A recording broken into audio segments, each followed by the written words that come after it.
Hello, good morning children. आज हम आप लोगों के लिए लेके आए हैं लेट्स लर्न ईवीएस क्लास 4 से chapter number 4 games and sports. Games खेल और स्पोर्ट्स जैसे कि आप जानते हैं कुछ ऐसे खेल जो हम राष्ट्रीय अंतर्राष्ट्रीय स्तर पर खेलते हैं, बड़े स्तर पर खेलते हैं, ऐसे खेलों को हम स्पोर्ट्स भी बोलते हैं। ठीक है। गेम्स वो खेल जो हम पारंपरिक तरीके से खेलते चले आ रहे हैं। ऐसे खेल कुछ जब वो अपने लेवल को बढ़ जाते हैं, राष्ट्रीय अंतर्राष्ट्रीय स्तर पर खेले जाते हैं, तो वही गेम्स स्पोर्ट्स कहलाते हैं। तो आइए चलिए इसी चीज़ के बारे में, गेम्स एंड स्पोर्ट्स के बारे में हम इस लेसन से पढ़ते हैं।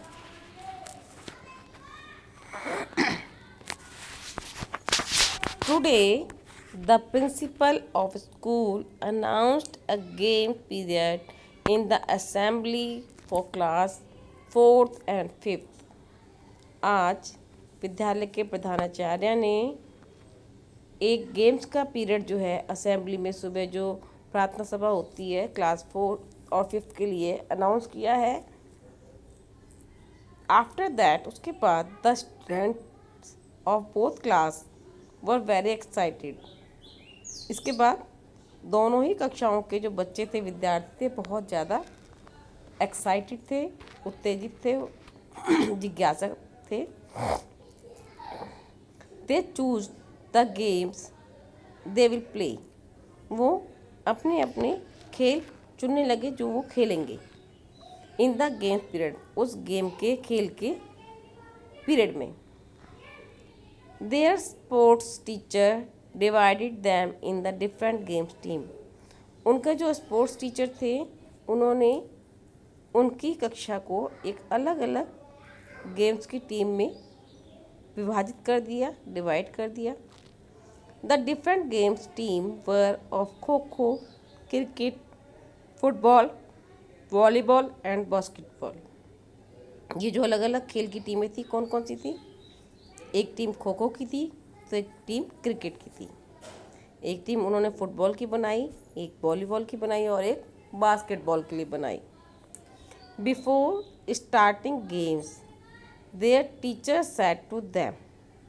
खेल शुरू करने से पहले उनके अध्यापक ने उनसे कहा, it is important to first lay down rules of the game you are playing.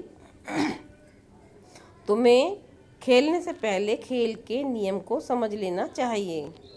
Rules making the game a fair play. जो नियम होते हैं वो खेल को एक अच्छा मनोरंजक खेल बना देते हैं।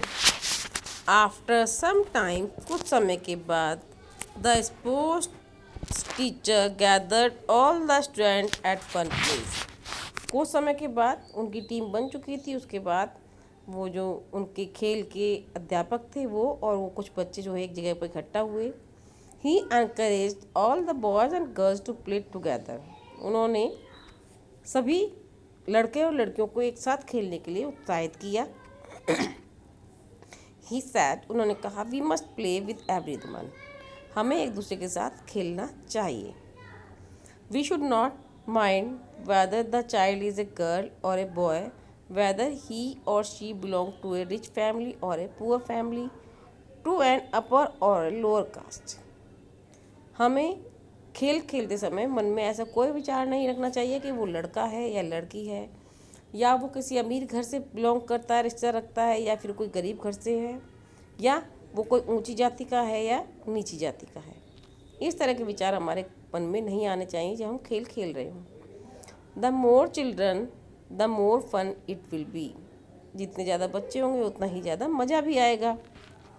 After listening to their teacher, अपने अध्यापक को सुनने के बाद, one boy mockingly said, but sir girls are not good player, they do not play well.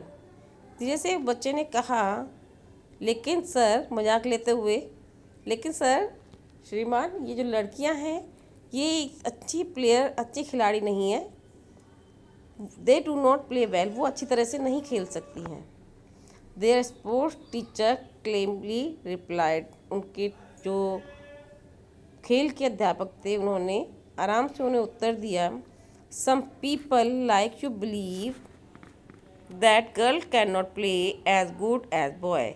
तुम्हारी तरह और भी बहुत सारे लोग हैं जो ये विश्वास करते हैं कि लड़कियां नहीं खेल सकती हैं, इतना अच्छा नहीं खेल सकती जितना अच्छा लड़के खेल सकते हैं। बहुत सारे लोग ऐसा विश्वास करते हैं, but this is not true, लेकिन ये सही नहीं है। Sania Mirza tennis, Karnam Malleswari weight lifting, PT Usha athletics, Anju Bobby George long jump, Anjali Bhagwat shooting etcetera, ये लोग अपने अपने इन खेलों में बहुत महान रहे हैं। Have won many medal at their international level to prove that the girl can also play well, और इन्होंने कई सारे मेडल जीते हैं अंतर्राष्ट्रीय स्तर पर, और ये साबित किया है कि लड़कियां भी बहुत अच्छी खिलाड़ी हो सकती हैं। इवेल्युएट योर सेल्फ, अपने आप से निरीक्षण कीजिए। Are you told to keep away from playing with a few children in your neighbourhood, why? क्या तुमने अभी किसी बच्चे को अपने पड़ोस में खेलते समय अलग रहने के लिए बोला है? क्यों बोला? सोचो, अगर बोला है तो क्यों बोला है। सेकंड क्वेश्चन ये भी है, what are your favourite game, आपका पसंदीदा खेल कौन सा है? ये दोनों चीज़ें आप यहाँ पे स्पेस से अपनी बुक में मेंशन करेंगे। ओके, इसके बाद है games at home and in neighbourhood, ऐसे खेल जो हम घर पे खेलते हैं या अपने पड़ोस में खेलते हैं। इन समर, गर्मियों में, parents do not allow their children to play outside when they return from school because of the high temperature outside. गर्मियों में जो पेरेंट्स हैं, माता पिता हैं, वो अपने बच्चों को बाहर नहीं खेलने देते हैं जब वो स्कूल से वापस आ जाते हैं, क्योंकि बाहर का जो टेम्परेचर है, तापमान है, बहुत ज़्यादा हाई होता है, तेज़ होता है। देयरफॉर इसीलिए they spend this time playing indoor games such as ludo, chess, carrom etcetera with their sibling और पेरेंट्स। तो ऐसे समय को पास करने के लिए वो अपने बच्चों के लिए इंडोर गेम्स लाते हैं, जैसे लूडो, चेस, शतरंज, कैरम आदि, जो अपने भाई बहनों के साथ और अपने पेरेंट्स के साथ खेल सकते हैं। However, in the evening, they play with their friends in the neighborhood. वैसे शाम के समय वो अपने दोस्तों के साथ, अपने पड़ोसियों के साथ खेल सकते हैं। While playing in neighborhood, जब वो अपने पड़ोसियों के साथ खेल रहे होते हैं, it should be kept in mind that we do not disturb the people staying around our homes. ये हमें अपने मन में रखना चाहिए कि हमें किसी ऐसे लोगों को परेशान नहीं करना चाहिए जो हमारे घर के आसपास हों। हमें खेलते समय इस बात का ध्यान रखना चाहिए कि हम अपने पड़ोसियों को परेशान ना करें जब हम खेल रहे हों। Some games like cricket and football need the ball to be hit around. कई बार कुछ ऐसे खेल होते हैं जैसे क्रिकेट और फुटबॉल, तो इसमें बॉल को हिट करना पड़ता है अपने चारों तरफ आगे भगाने के लिए, दौड़ाने के लिए। This may cause damage to the house that are close by. इससे कई लोगों को, कई घरों में या जो आसपास होता है उसे बहुत ज़्यादा नुकसान हो जाता है। So such game should not be played in an so such game should only be played in an open space. तो हमेशा ऐसे खेल जो है हमेशा खुली जगह पर ही खेलने चाहिए। However games like kho kho, hide and seek etcetera can be played easily in the neighbourhood. बल्कि कुछ ऐसे खेल हैं जैसे कि खो खो है या छुपम छुपाई है, कुछ ऐसे खेल हैं जो हम आसानी से अपने पड़ोस में खेल सकते हैं। This game do not require much space and sports equipment. ये ऐसे खेल हैं जहाँ हमें बहुत ज़्यादा जगह की या किसी सामान की आवश्यकता नहीं होती। स्पोर्ट्स इक्विपमेंट्स क्या होते हैं? खेल के जो सामान होते हैं। The material that is required to play a game is called sports equipment. वो सामान जो हमें खेल खेलते समय चाहिए होता है, आवश्यकता होती है जिस सामान की, उसे हम स्पोर्ट्स इक्विपमेंट कहते हैं। Some games require a lot of material while other game require little or no equipment. कुछ खेलों में हमें बहुत सारे सामान की आवश्यकता होती है, लेकिन कुछ खेलों में हमें या तो थोड़े ही सामान की आवश्यकता होती है या किसी सामान की आवश्यकता नहीं होती है। The games of cricket requires bat, ball, wickets, bats, gloves etcetera beside A lot of space. जो क्रिकेट का गेम है उसमें हमें किस चीज़ की आवश्यकता होती है? बैट भी चाहिए, बॉल भी चाहिए, विकेट भी चाहिए, पैड्स भी चाहिए, ग्लव्स भी चाहिए और उसके साथ साथ बहुत बड़ा स्पेस भी, जगह भी चाहिए। The game of hockey require hockey stick, ball, goal post and a big ground. इस तरह हॉकी अगर हम खेलना पसंद कर रहे हैं तो उसके लिए हमें क्या चाहिए? हॉकी की स्टिक्स चाहिए, बॉल चाहिए, गोल पोस्ट, एक स्पेस एरिया चाहिए जहाँ गोल करते हैं हम, और एक बहुत बड़ा मैदान भी हमें चाहिए। The games like tennis, baseball, volleyball, basketball etcetera also require sports material. ये खेल जैसे कि टेनिस, बेसबॉल, वॉलीबॉल, बास्केटबॉल आदि, इनमें हमें खेल के सामानों की आवश्यकता होती है। Therefore, such games are mostly played in the playground of institutes, schools, clubs, college, etc. ये ऐसे गेम होते हैं जो अधिकतर खेले जाते हैं प्लेग्राउंड्स में, खेल के मैदानों में। कहाँ पे? स्कूल्स में, क्लब्स में, कॉलेज में या कुछ इंस्टीट्यूट में खेले जाते हैं, वहाँ इसके लिए स्पेस होता है। अब आप इवेल्यूएट योरसेल्फ, अपना निरीक्षण करेंगे। Name the game in which gloves are required. ऐसे खेल का नाम आप बताएं जिसमें ग्लव्स की आवश्यकता होती है। सेकंड है, can you tell any two outdoor games in which ball is not required. क्या आप दो ऐसे बाहर खेले जाने वाले खेल बता सकते हो जिसमें बॉल की आवश्यकता नहीं होती, गेंद की आवश्यकता नहीं होती है। गेम्स एंड रूल्स, खेल और उसके नियम।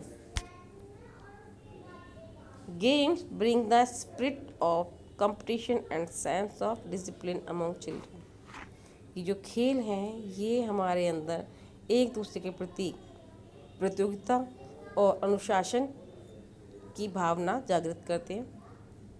Children remain healthy by playing games. बच्चे खेल खेल कर हष्ट पुष्ट रहते हैं।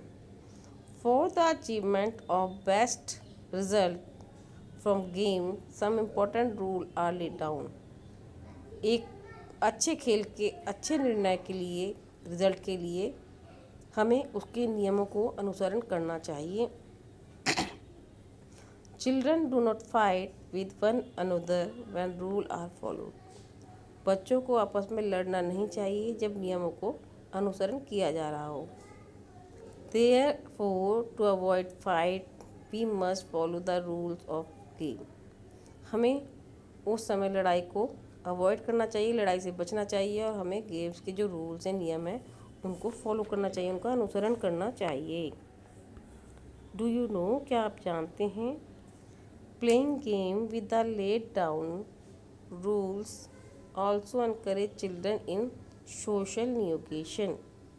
क्या आप जानते हैं कि जो खेल हैं वो बच्चों को उत्साहित करते हैं अपने समाज में एक नई जगह, नई पहचान बनाने के लिए। इवन ग्रोन अप पीपल, यहाँ तक कि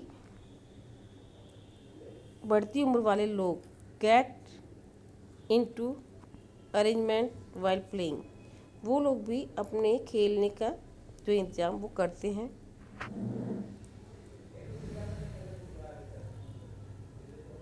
get into argument while playing, बड़े बड़े लोग जो हैं जैसे जैसे बढ़ते हैं वो भी अपने खेल के बीच में विवादित हो जाते हैं। When professional games are played, जब कुछ व्यवसाय खेल खेले जाते हैं। There are umpires and referees to decide the fighting issue. कई बार ऐसे खेल खेलते कुछ बातें, कुछ निर्णय जो है विवादों में घिर जाते हैं, तो ऐसे खेलों को खेलने के लिए उन खेलों में रेफरी का या एम्पायर्स का रोल होता है। वो एक महत्वपूर्ण निर्णायक भूमिका निभाते हैं। When children play game in neighbourhood, अगर बच्चे अपने पड़ोस में खेल खेलते हैं, they select a child as an umpire of referee. वो एक बच्चे को चुनते हैं, या तो एम्पायर बनाते हैं, रेफरी बनाने के लिए एक बच्चे को चुन लेते हैं। Each sport has an umpire और a referee to see that the game is played fairly and accordingly to the rules. एक एम्पायर और रेफरी जो है वो ये काम करता है कि वो देखता है कि खेल को सही तरीके से और सही नियमों के साथ खेला जा रहा है या नहीं खेला जा रहा है। फिर यहाँ पे आपके लिए है इवेल्युएट योर सेल्फ, अपने आप को निरीक्षण कीजिए। In which type of game you need no physical labour, एक ऐसा गेम बताइए